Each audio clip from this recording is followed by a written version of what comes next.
ku kara mana karfin gwiwa sako muku shirye-shiryen mu ku danna mana wannan alama ta subscribe kana ku haɗa da ƙararrawar sanarwa domin ta sanar da ku da za mu ɗaura zaɓen shi. Shin ko ka san cewa zaɓen bana sai wanda yake da katin zaɓe? Ina da katin zaɓe, amma sam ba zan yi zaɓe ba. To me yasa ba za ka yi zaɓe ba? Saboda ko mun yi zaɓen ba za a yi mana adalci ba a cikin ƙasar mu.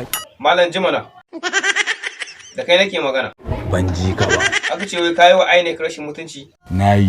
Wannan fa da renin wayo ne. To kawo 2000 na je na ba su hakuri. Ba kuɗi a akawun dina. Kana ruwa. Kai me yasa baka je kai katin zaɓe ba?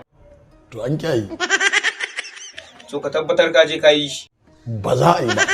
Kai aka yi kai da katin zaɓen ka? A hayyaci da nake ba. To sai na gaya wa INEC. A ruba min asiri.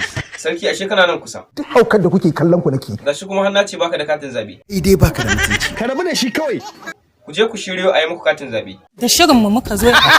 Aka ce wai baki da katin zaɓe? To sai me? Aminu Dadi ne na je yana faɗa. Wa. Ni. Nan fa da renin wayo ne. To bana so in sake jin maganar gaba ɗayanta. Kenan ba za ki yi zaɓe ba. To sai me? Ijan. Ayo.